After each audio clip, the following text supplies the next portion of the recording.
নমস্কার, সকল ভক্ত বন্ধুদের সাদর আহ্বান জানাই শ্রীরামকৃষ্ণ পাঠচক্রে। শ্রীরামকৃষ্ণ পাঠচক্রে আমরা দেবযান শুনছি। আজকে আমাদের দ্বাবিংশ পর্ব।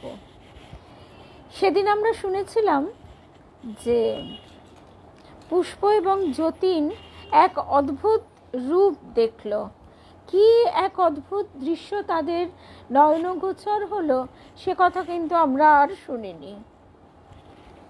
তা কি ঘটনা ঘটলো সেইখান থেকে আজকে আমরা শুনব। যতীন এবং পুষ্প করুণা দেবীর সঙ্গে এসেছেন আমাদের এই ভারতবর্ষেই। বিশ্বের সে এবং বিশ্বের সব কিছু বিশ্বদেব এক বস্তু। সে মানে যতীন বিরক্ত হচ্ছে মাঝে মাঝে, যে বিরক্তি না চাপতে পেরে বলছে, দেব তার জন্য আমি দুঃখিত নই। আসলে যতীন এবং পুষ্প যে দেবতার সঙ্গে এবং দেবীর সঙ্গে কথা বলছেন, তাদের কাছে বারবার জন্মগ্রহণ করাটা কিন্তু কষ্টকর, দুঃখপ্রদ, ভয়দায়ক। সেই কথা তিনি বলছেন যে ওই দেবতা বলছে যে যতীনকে দেখিয়ে একে পৃথিবীতে জন্মাতে হবে অনেকবার। যতীন এই কথা বারবার শুনতে শুনতে একটু বিরক্ত হয়ে উঠেছিল। বিরক্তি চাপতে না পেরে বলে উঠল, দেব তার জন্য আমি দুঃখিত নই।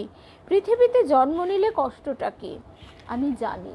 দেবতা বলছেন যে জানে সে ও বিশ্বের সব কিছু এবং বিশ্বদেব এক বস্তু, এদের মধ্যে কোনো পার্থক্য নেই, তার পক্ষে পৃথিবী বা স্বর্গ সমান হয়ে গিয়েছে।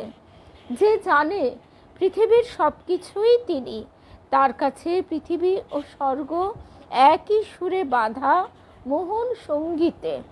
তোমাদের জ্ঞানী লোকেরা তাই তোমাদের শ্রীকৃষ্ণকে বংশীধারী কল্পনা করেছেন, কিন্তু এ চোখে পৃথিবীর সবাই কি দেখে? সাধারণ মানুষ কর্ম অনুসারে প্রথম 3 স্তরে গতায়তি করে। মরে ভূলোক থেকে ভূবর লোকে আসে, সেখান থেকে উন্নতি করে স্বর্গলোকে আসে, আবার সেখান থেকে জন্মায় পৃথিবীতে, আবার মরে, আবার জন্মায়, আবার মরে। একে বলে মানব আবর্ত। চাকার মতো ঘুরছে এই আবর্ত। চলো একটা ব্যাপার তোমাদের দেখাই, পৃথিবীতেই চলো, সেখানে তোমরা সহজ ও স্বচ্ছন্দ অবস্থায় থাকবে। চলো তোমাদের দেশেই নিয়ে যাই। এই অবধি আমরা শুনেছিলাম। এবার তাদের কি দর্শন হবে, কি অভিজ্ঞতা হবে, আজকে সে কথা আমরা শুনবো দ্বাবিংশ পর্বে। আর তার আগে সকল ভক্ত বন্ধুদের শুভ সন্ধ্যা জানাই। কাকলি, কাবেরী, সিদ্ধার্থ, জয়ন্তীদি, শুভ্রাদি, কেয়া, রুমাদি, স্বাতী, স্বপ্নাদি, সকল ভক্ত বন্ধুদের শুভ সন্ধ্যা জানাই। আর ঠাকুর মায়ের শ্রীচরণে সাষ্টাঙ্গ প্রণাম নিবেদন করে, শ্রী গুরুদেবকে স্মরণ করে আমরা শুরু করছি আজকের প্রসঙ্গ।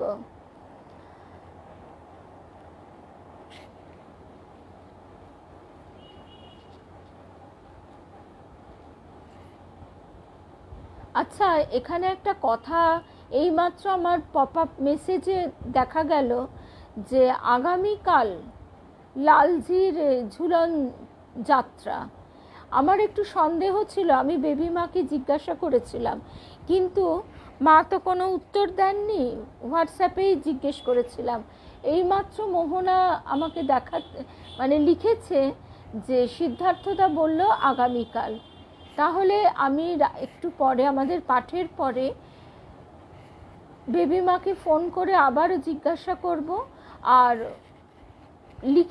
লিখে দেব যে তাহলে কবে, শুক্রবার সন্ধেবেলা নাকি শনিবার সন্ধেবেলা।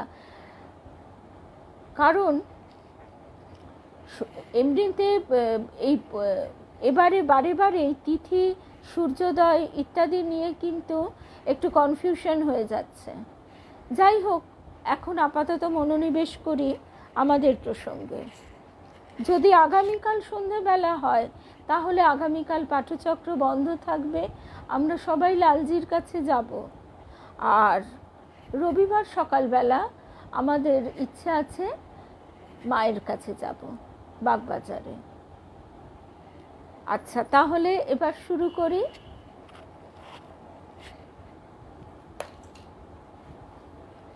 মহাশূন্যের পথহীন পথে করুণা দেবী ওদের নিয়ে আগে আগে চললেন।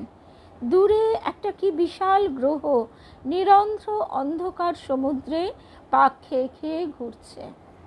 আমরা এই যে বিশ্বদেবতার কথাই শুনলাম, যে জানে যে সে ও বিশ্বের সব কিছু এবং বিশ্বদেব এক বস্তু, এদের মধ্যে কোনো পার্থক্য নেই, তার পক্ষে পৃথিবী বা স্বর্গ সমান হয়ে গিয়েছে। এই অদ্বৈত অনুভূতির কথাই তো আমরা আজকে বেদান্ত সাধন পর্বে শুনছিলাম শ্রী শ্রী রামকৃষ্ণ লীলা প্রসঙ্গে। এবং এই অখণ্ডের অনুভূতি ভক্তি পথেও সম্ভব, কিন্তু এই যে এমন এক কঠিন অনুভব, আবার সেই অনুভব হয়ে গেলে তেমনই সহজ, সেখানে পৌঁছনো এবং স্থিত থাকাটাই তপস্যা এবং কৃপার উপর নির্ভর করে। তা সেই জন্যে দেবতা বলছেন যে সবাই কি সেই দৃষ্টিতে দেখে? দেবতা পিছনে পিছনেই এসেছিলেন। হু হু করে তারা নেমে এলো। একটু পরে পৃথিবীর এক তুষারাবৃত পর্বত শিখর ডিঙিয়ে ওরা এক নদীর ওপরে শূন্যে এসে স্থির হয়ে দাঁড়ালো। দেবতা বললেন, এটা চিনতে পারছো কি নদী? যতীন বললে, না দেব, ঘোর অন্ধকার পৃথিবীতে, কিছু দেখতে পাচ্ছি নে, এখন বোধহয় রাত দুপুর হবে। করুণা দেবী হেসে বললেন, বাংলাদেশে এত বড় নদী কটা আছে আন্দাজ করে বলো? আগে হয় গঙ্গা নয় পদ্মা, ওই রকমই এটা গঙ্গা।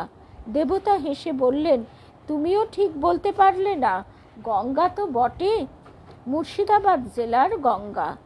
যতীন বিস্ময়ের সুরে বললে, আপনি বাংলাদেশের খবর সব জানেন দেখছি। করুণা দেবী মৃদু সস্নেহ হাস্যে ওকে নেপথ্যে বললেন, ওরকম বলো না, উনি কে তা তোমরা জানো না, পরে বলবো। আসলে তাই হয়, আমরা যখন এদের এইভাবে লাভ করি পাই, মানে আমার গুরুদেবের প্রসঙ্গই মনে পড়ে গেল, তখন গুরুদেব যে কত বড় সাধক, জন্ম জন্মান্তরের সাধক, শ্রী রামকৃষ্ণময় ঠাকুরের সঙ্গে তার কথা, ঠাকুরকে তিনি সখারূপে ভজনা করতেন। তা সেই গুরুদেবের কাছে যখন গিয়ে কথা বলতাম, মনে মনে ভাবতাম গুরুদেব এটাও জানেন না। তাহলে এই ঠিক যতীনের কথা বলতে গিয়ে সেইটাই মনে পড়ে যাচ্ছে। যতীন বলছে, আপনি বাংলাদেশের খবর সব জানেন দেখছি। কিন্তু করুণা দেবীর এই যে মৃদু সস্নেহ হাস্য কেন? অজ্ঞের প্রতি তাদের এতটাই করুণা। রবীন্দ্রনাথের অপূর্ব একটি গান আছে, সেই গানের কথাগুলি এইরকম। গানের কথাগুলি একটু স্মরণ করি। গানের কথাগুলি হচ্ছে এইরকম।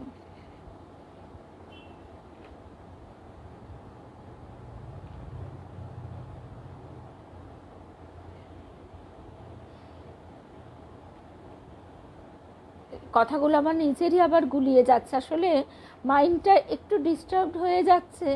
মোহনার ওই কথাতে আমাদের পুরো লালজি বোধহয় এইভাবেই জানিয়ে দিচ্ছে, কারণ আমরা মানসিকভাবে খুব প্রস্তুত ছিলাম শনিবার যাবার জন্য। গুল্লুকে বলেও দিলাম যে ওর বন্ধুদের সঙ্গে মিট করা, সেটা চেঞ্জ করে নে, শুক্রবার করে নে, ওদের শনিবার কথা ছিল। তা এখন সবটাই উলট পালট। আবার কল্যাণীদিও যাবে বলেছিল, শ্রাবণী আসবে বলেছে, ওরাও তো দূর থেকে আসবে শ্রাবণীরা। আর কল্যাণীদিরও শরীরটা ভালো থাকে না, তার ড্রাইভারের ব্যাপার আছে। যাই হোক, আমরা ফিরে আসি আমাদের যে প্রসঙ্গ। গানটা হচ্ছে এইরকম।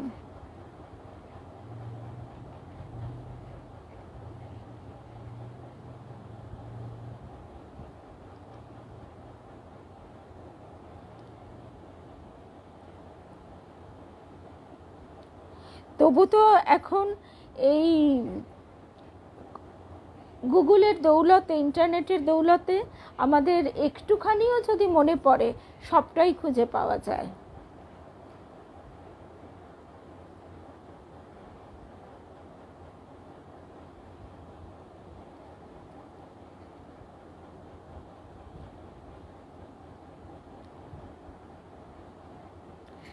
একদম সঙ্গে সঙ্গেই পেয়ে গেছি।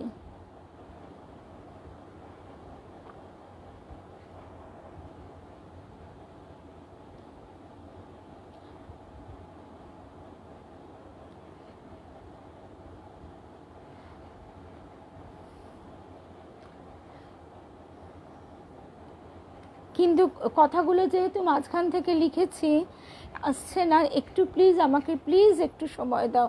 আমার এত প্রিয় গান, এটা সব গোলমাল হয়ে যাচ্ছে।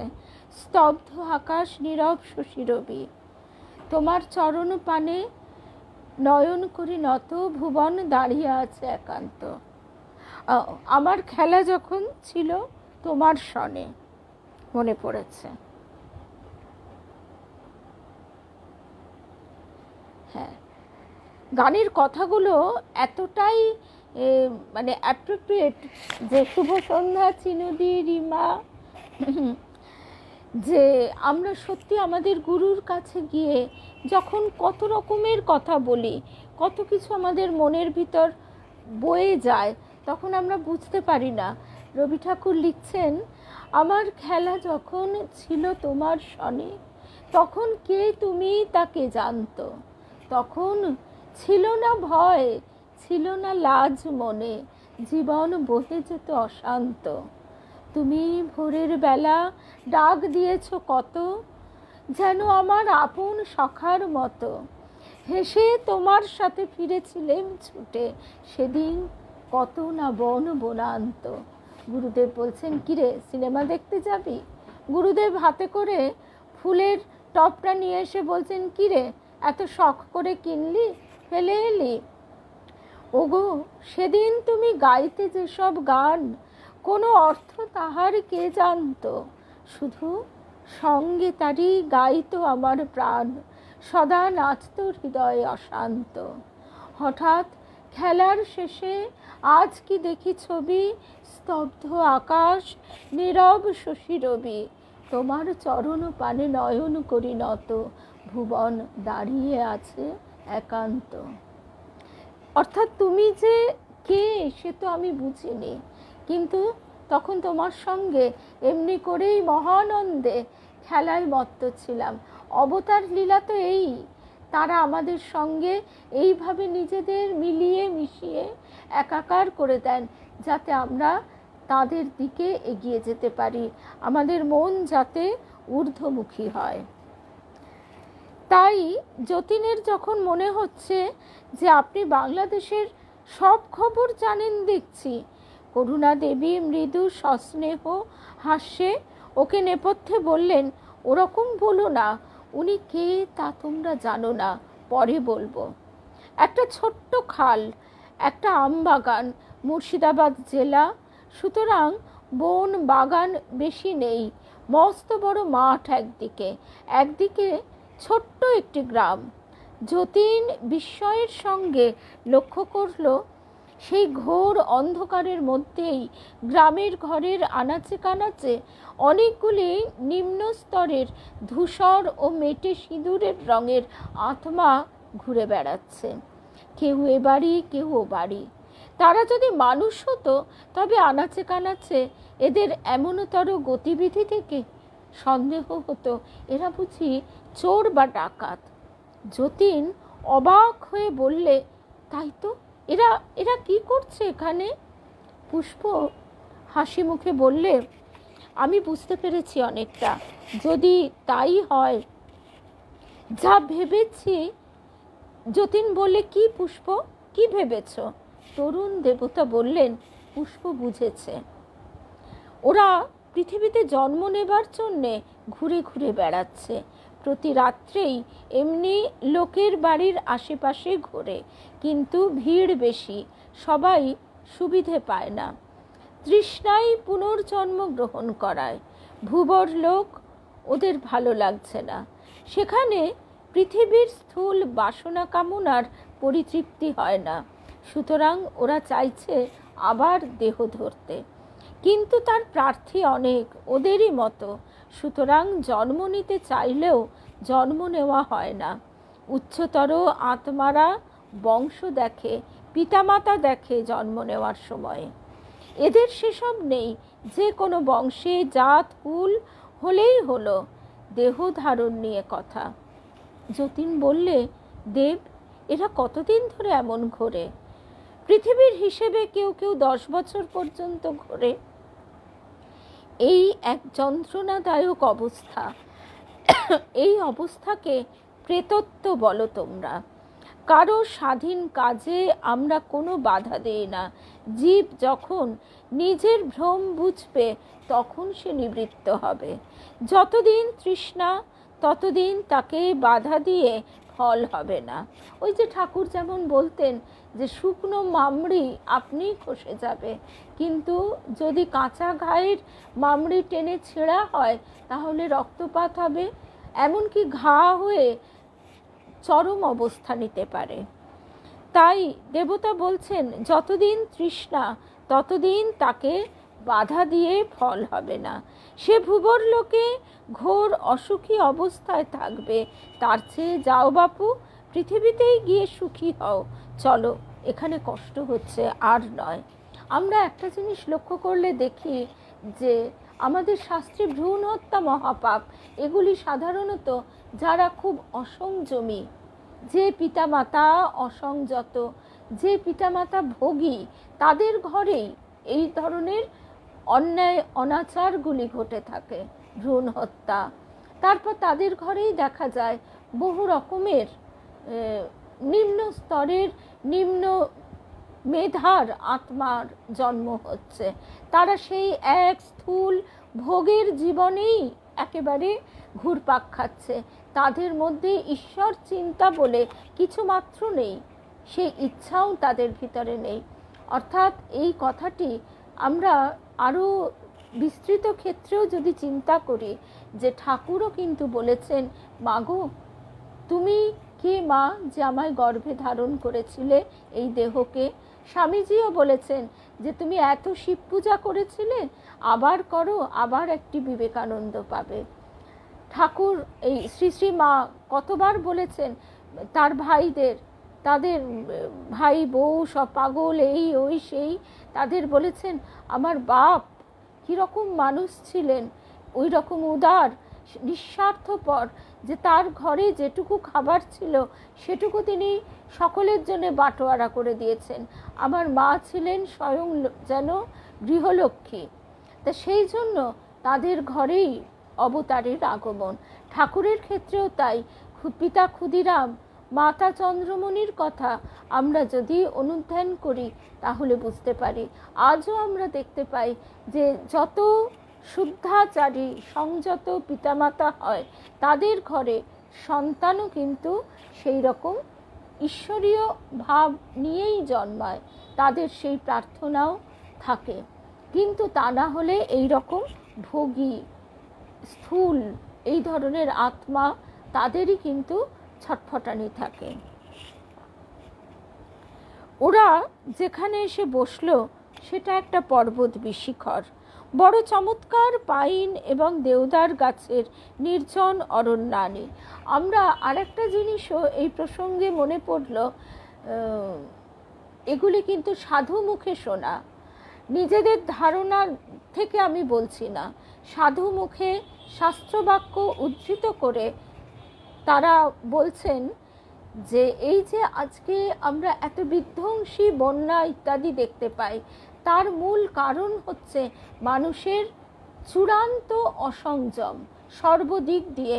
তারা দেবস্থানে হানিমুনে যাচ্ছে, দেবস্থানে তারা যাচ্ছে সেখানে শুধু ভোগ বাসনা চরিতার্থ করতে, ভোগী জীবন নিয়ে সেই জায়গায় তারা পদার্পণ করছেন।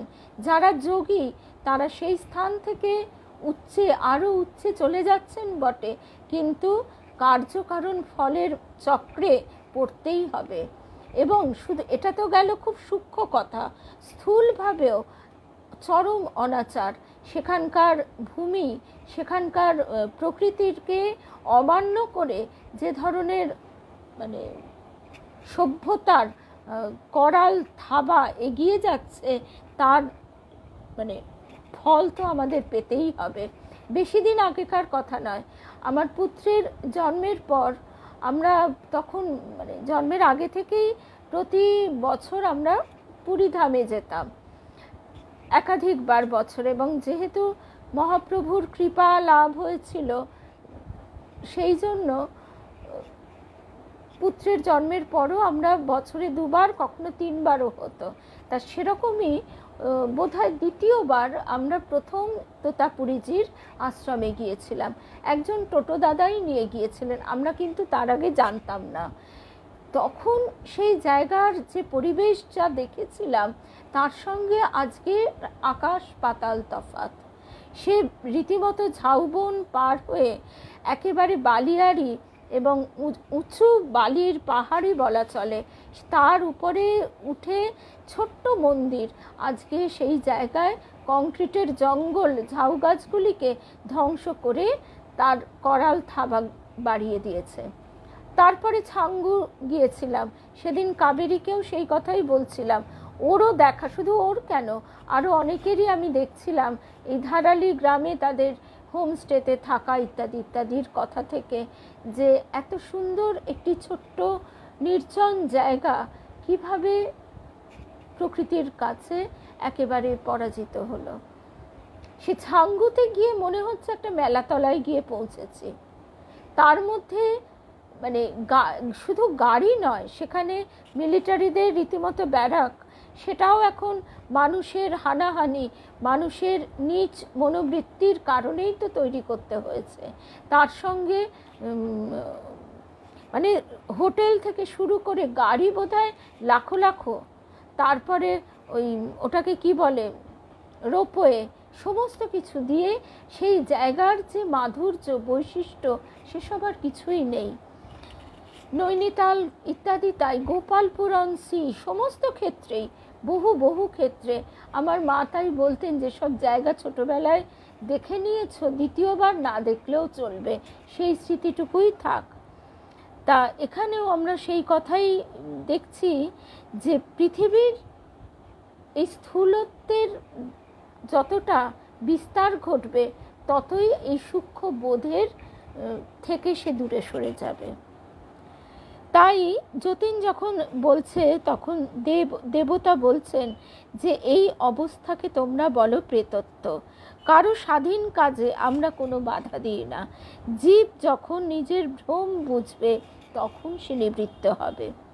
তারপর ওরা যেখানে এসে বসেছে সেটি একটি পর্বত শিখর, বড় চমৎকার পাইন এবং দেওদার গাছের নির্জন অরণ্যানী। গাছের ডালে ডালে অগণিত পরগাছায় রং বেরঙের ফুল।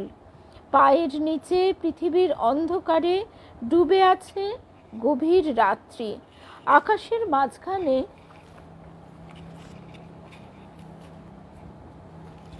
আকাশের মাঝখানে চওড়া জলজলে ছায়াপথ, অসংখ্য ঝকঝকে তারকারাজি, ব্রহ্মাণ্ডের বিরাটত্বের সংকেত। এই ছায়াপথ আগেও বলেছি যে আমাদের এই ঋষরাত থেকেই দেখা যেত। তখন 7-এর দশকের এই 74, 75, 76 সাল, আমি 76 সালে ক্লাস 1-এ পড়তাম, তার আগে স্কুলে যাইনি। তা ওই রকম সময়ে তখন আমরা এই বৃষ্টি ধৌত শরতের আকাশে এই ছায়াপথ কিন্তু দেখতে পেতাম। তখন রাস্তায় স্ট্রিট লাইটের এত আধিপত্য ছিল না, ছোট ছোট বাল্ব জ্বলতো এবং আলোর এত রোশনাই যেহেতু কোথাওই ছিল না, সেই হেতু আকাশে ওই রকম বিশেষ বিশেষ খুব নির্মল সময়গুলিতে দেখতে পাওয়া যেত। মরুভূমিতে এখনও দেখা যায়। তারপরে এমনিতেও আরও পাহাড়ি অঞ্চলে এই ছায়াপথ এখনও কিন্তু দেখা যায়। ব্রহ্মাণ্ডের বিরাটত্বের সংকেত এবং সেই গ্যালাক্সি মিল্কি ওয়ে দেখিয়ে আমার বাবা আমাকে বলতেন, তুমি ভাবতে থাকো, এই পৃথিবীর এই ছোট্ট ছাদে তুমি আমার কন্যা রূপে, তুমি, আমি, তোমার মা, আমরা তিনজনে রয়েছি। এবার মনটাকে বিস্তৃত করো, ভাবো এই রিসরা সেখান থেকে কলকাতা, পশ্চিমবঙ্গ, ভারতবর্ষ, পৃথিবীর উত্তর গোলার্ধে আছো, সেখান থেকে পৃথিবী ছাড়িয়ে মনকে আরও আরও আরও সুদূরে নিয়ে যাও। নিয়ে যেতে যেতে এই সৌরজগৎ, সেখান থেকে যদি আমরা বেরিয়ে যাই, সৌরজগৎ হচ্ছে এই গ্যালাক্সিতে আকাশগঙ্গা রবি ঠাকুরের দেওয়া নাম, সেখানে একটা ডট মাত্র। সেখান থেকে আরও বিস্তার বিস্তার, আস্তে আস্তে আমরা আর্থই পাই না। ঠাকুর তাই বলতেন, মানুষ কি কমকা, সে অনন্তকে চিন্তা করতে পারে, মনুষ্যতর আর কোনো প্রাণী যা পারে না। তা এই চিন্তা করতে করতে আমার বাবা বলতেন, এবার দেখো নিজের অহং কোথায়। অথচ তার বোধে এটা এলেও তার অনুশীলন যেহেতু ছিল না, বা আমারও নেই, মানে আমাদের কারোরই নেই, মানে বলতে চাইছি এটাই যে এই বোধগুলি, যেটা দেবীমা বলতেন বুদ্ধি যোগ দ্বারা বোঝা যায়, কিন্তু আমরা তাও অহংকারের দ্বারা উদ্ধত হয়ে চলি। প্রতি ক্ষেত্রে আমরা দেখি আমাদের অহং কিভাবে ফনা তুলছে। তো তারপরে তরুণ দেবতা বললেন, এই হলো হিমালয়, বাংলাদেশের ওপরেই ওই দেখো দূরে একটা নদী নেমেছে পাহাড় থেকে। যতীন বললে, তাহলে বোধহয় তিস্তা। তুমি দেখলে তো মানুষের অবস্থা, আশ্চর্য লাগলো, এমন হয় তা জানতাম না দেব। আপনি যাকে মানব আবর্ত বললেন, ওর উচ্চতর অবস্থা কি? উচ্চতর সাধনা মানুষকে দেবযান পথে উচ্চতর লোকে নিয়ে যায়। স্বাহা জনহ মহ তপ ও সত্য লোক বলেছেন ভারতবর্ষের জ্ঞানী লোকেরা। এত কল্পকাল সেখানে থাকে উচ্চতর জীবাত্মা। কল্প কি? যতীনের জিজ্ঞাসার উত্তরে দেবতা বলছেন, প্রত্যেকবার সৃষ্টির পরে প্রলয়, প্রলয়ের পরে আবার সৃষ্টি, এই কাল ব্যাপ্তির নাম কল্প। কল্পান্তে উচ্চতর জীবাত্মারও পতন হয়। তবে সত্যলোকেরও দূর পারে ব্রহ্মাণ্ডের বহিস্থিত যে ব্রহ্মলোক, সেখানে যারা যান ভগবানের সঙ্গে তারা এক হয়ে যান, মানব আবর্তে তারা আর ফিরে আসেন না। এই ধারণাগুলি করা কিন্তু খুব কঠিন, কারণ প্রথম কথা, আমরা যদি সূর্যলোক বলতে এই জ্বলন্ত অগ্নিময় গোলকটিকে ভাবি, তা কিন্তু নয়। এই স্থূল সূর্য চন্দ্রকে বোঝায় না, এগুলি এক একটা আলাদা আলাদা স্তর, ডাইমেনশন।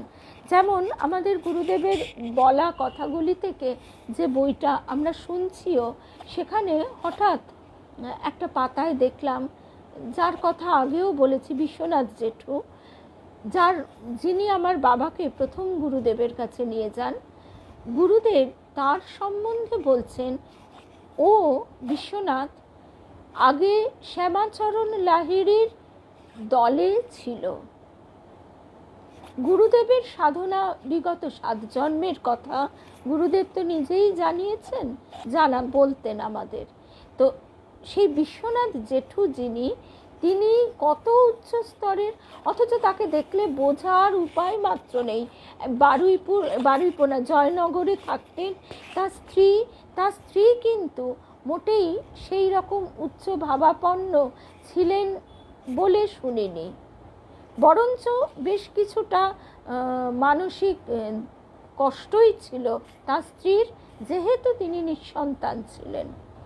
তা সেই বিশ্বনাথ জেঠুর মৃত্যু হয় গুরুদেব তখন দেহে। গুরুদেবকে সবাই জিজ্ঞাসা করেছিল যে উনি এখন কোথায়। তখন গুরুদেব বলেছিলেন, ও অনেক উচ্চ স্তরে উঠে গেছে, সেখানে সদা হরিনামে সে মাতোয়ারা হয়ে আছে। তা সেই বিশ্বনাথ জেঠু তিনি কোনো এক জন্মে শ্যামাচরণ লাহিড়ীর দলে ছিলেন।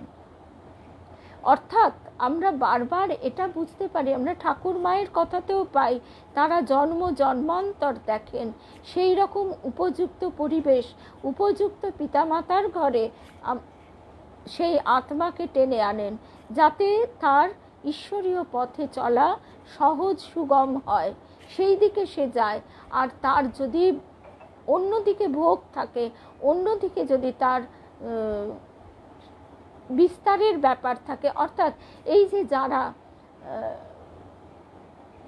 পার্থিব স্থূল জিনিস নিয়ে গবেষণা করছে, রিসার্চ করছে, তাদের অবদানও অনস্বীকার্য, তারাও এই সভ্যতাকে এগিয়ে নিয়ে চলেছেন। সুতরাং তাদের আবার সেই রকম উপযুক্ত জায়গায় উপযুক্ত পিতামাতার কাছে জন্ম হচ্ছে, সেইভাবে তাদের কার্যকুশলতা বিকাশ ঘটছে। তা এখানেও আমরা তাই দেখছি যে যতীন তখন জিজ্ঞাসা করছে, এরই নাম মুক্তি, যে মানব আবর্তে তারা আর ফিরে আসেন না, একেই ভারতবর্ষের ঋষিরা মুক্তি বলছেন দেবতা। চলো তোমাকে একটা ভারতবর্ষের প্রাচীন কবির কাছে নিয়ে যাব। উপনিষদ বলে দার্শনিক কবিতা ভারতবর্ষের, তিনিও তার একজন রচয়িতা, ভ্রাম্যমান কবি, সব সময় পাহাড়ে, সমুদ্র তীরে, বনানীর নির্জনতায় কাল কাটান। পৃথিবীর মধ্যে এই হিমালয় এবং আরও অনেক উচ্চতর পর্বতের বনে বৃক্ষলতার মাঝেই মাঝে মাঝে রূপের ধ্যানে মগ্ন থাকেন। আর মিশর দেশের এক উচ্চ আত্মার সঙ্গে পরিচয় করাবো। তাহলে তো দেব পৃথিবীর আসক্তি তার এখনো যায়নি। অর্থাৎ আমি উপনিষদের সেই কবির কথা বলছি। দেবতা বলছেন তার আসক্তি বিশুদ্ধ সৌন্দর্যের ধ্যান, কোনো পার্থিব তৃষ্ণা নয়। আমরা এই পার্থিব তৃষ্ণাতেই সবসময় তৃষ্ণার্ত থাকি। আমরা কামনা, প্রেমের মতন স্বর্গীয় বস্তু আর হয় না, প্রেমের মতন শক্তিশালী বস্তু আর হয় না।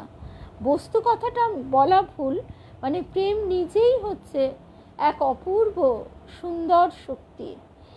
কিন্তু আমরা যখন পৃথিবীতে সেই প্রসঙ্গ আনি, তখন তার সঙ্গে পণ্ডিচেরির মাদার এই বিষয়টি খুব সুন্দরভাবে বিশ্লেষণ করেছেন, যে তখন তাকে আমরা আমাদের নিরিখে, আমাদের ইন্টারপ্রিটেশন, কামনা বাসনার দ্বারা প্রলিপ্ত করে, মানে তার প্রলেপে সেই প্রেমের যে মাধুর্য, সৌন্দর্য, পবিত্র শক্তি, তাকে হারিয়ে ফেলি।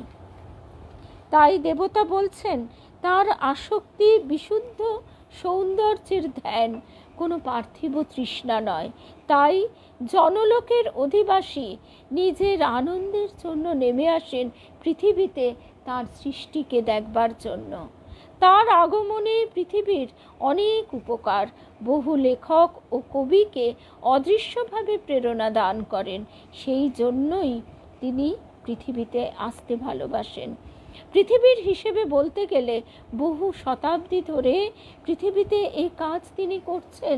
আমরা বারবার এর আগেও শুনেছি যে এই যে ইন্সপিরেশন, অনুপ্রেরণা, আমরা বলি বটে যে ও আমাকে অনুপ্রেরণা দিচ্ছে, বাস্তবিক কেউ বাইরের কোনো কিছুই বা কেউই অনুপ্রেরণা দেয় না। সেই বাইরের ব্যক্তি বা বস্তু অনুঘটকের কাজ করে মাত্র। অনুপ্রেরণা আসে ভেতর থেকে। সেই ভেতরের শক্তিটি সূক্ষ্মভাবে এইভাবে উচ্চ শক্তি থেকে আমাদের ভিতরে সঞ্চারিত হয়। যেমন উচ্চ এতে তপ্ত একটা লোহা, সেখানে যদি একটা ঠান্ডা লোহাকে ছুঁয়ে দেওয়া হয়, ওই লোহার ভিতরে সেই তাপটা চলে আসে, দুটো সমান হয়ে যায়। ঠিক সেই রকম এবার যদি লোহাটা জায়গায় কাঠ হয়, অর্থাৎ কন্ডাক্টর না হয়, তাহলে কি হবে? তাহলে সেই জিনিসটা হবে না। অর্থাৎ ইন্সপিরেশন অন্তর থেকে আসে বটে, কিন্তু তাকেও সেটি পাওয়ার মতন, লাভ করবার মতন সূক্ষ্ম হতে হয়।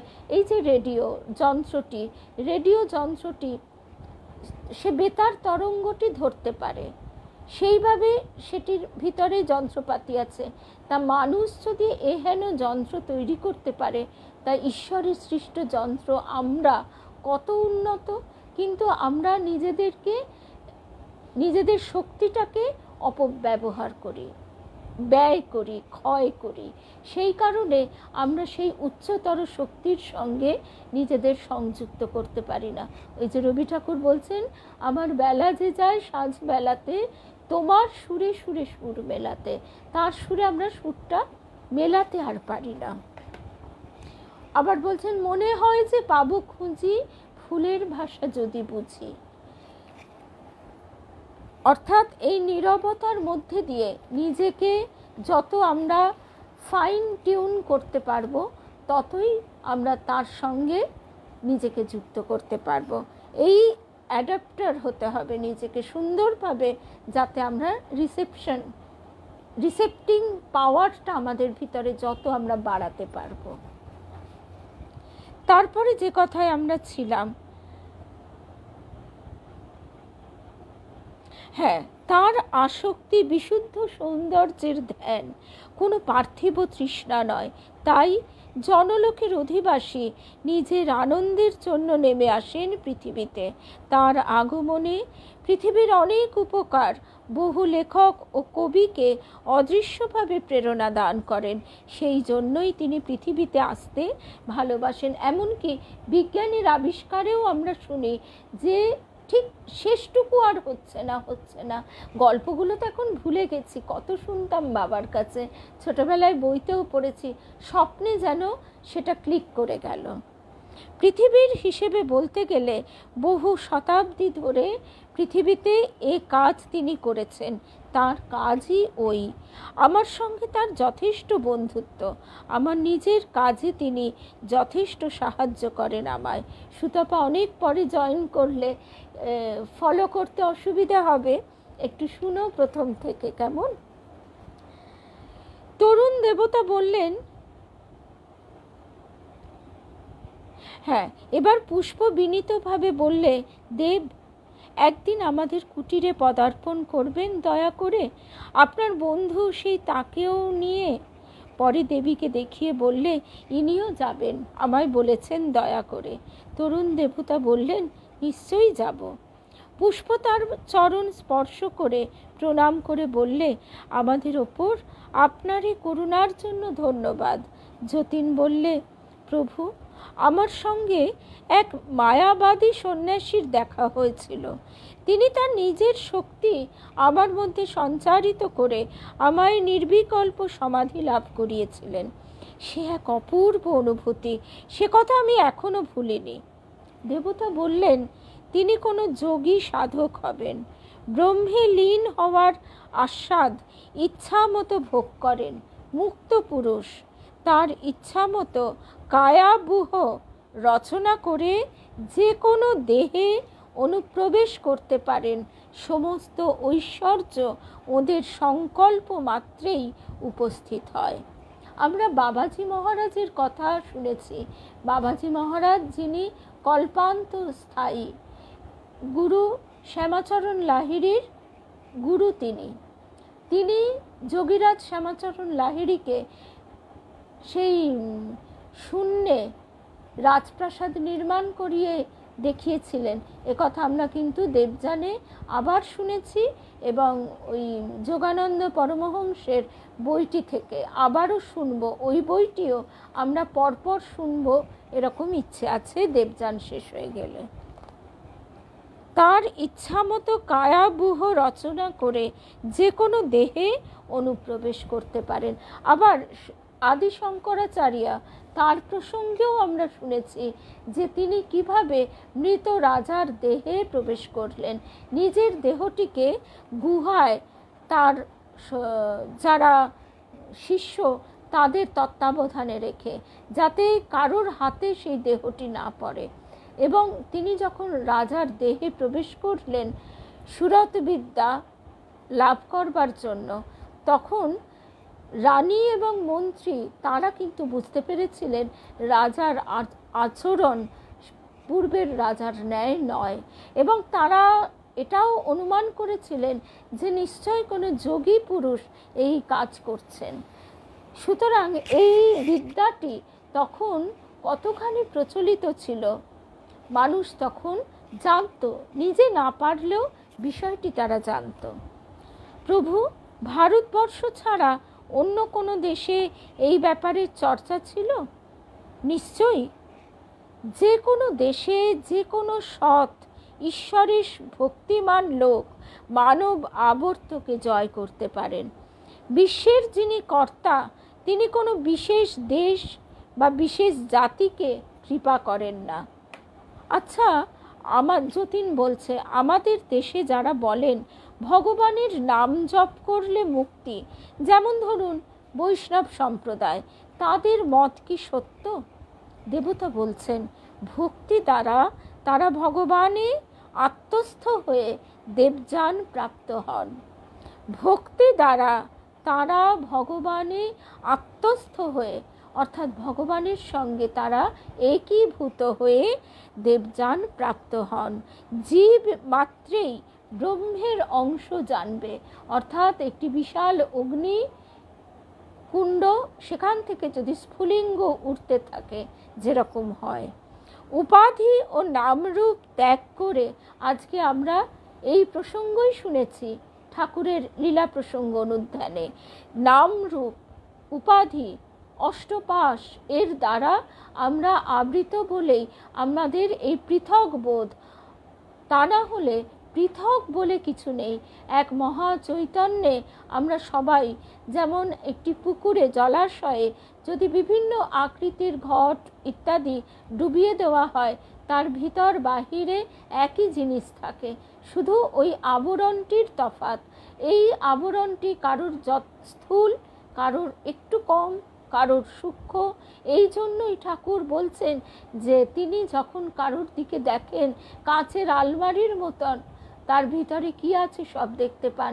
রাখাল মহারাজ স্বামী ব্রহ্মানন্দজি তিনি ঠাকুরের কাছে এইটি চেয়েছিলেন, ঠাকুর তাকে দিয়েছিলেন, কিন্তু তিনি সেটি সহ্য করতে পারেননি।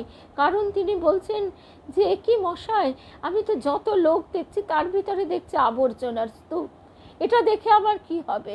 ঠাকুর হেসে বললেন, তাহলে দেখছিস তো, এগুলো দেখে কোনো লাভ নেই। ঈশ্বরকে চিন্তা কর, তাকে ভাব, তাকে ভালোবাস। কিন্তু জ্ঞানী লোক ধ্যান দৃষ্টি দ্বারা সেই একই সত্যকে উপলব্ধি করছেন বহু প্রাচীন যুগ থেকে। বিভিন্ন পথ, বিভিন্ন মত, শুধু এ কল্প নয়, পূর্ব কল্পেও তাই হয়েছিল। পূর্ব কল্পের মুক্ত পুরুষেরা এ কল্পে পৃথিবীতে দেহ ধরে তাদের পূর্বজীবনের সাধনলব্ধ জ্ঞান প্রচার করতে নামেন।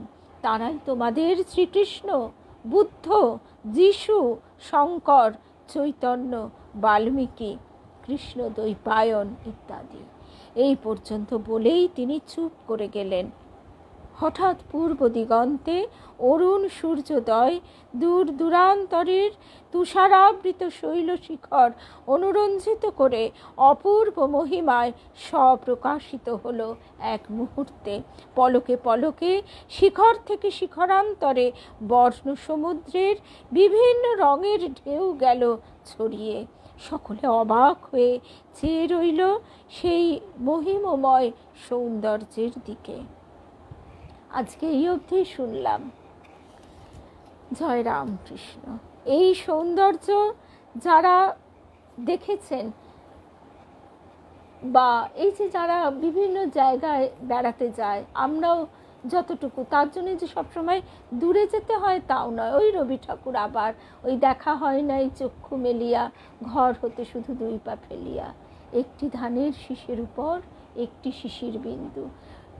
এই দৃশ্য, এই দর্শন, এই সৌন্দর্য আমাদের ঈশ্বরানুভূতি জাগায়। তা আজকে আমরা এই অবধি শুনলাম।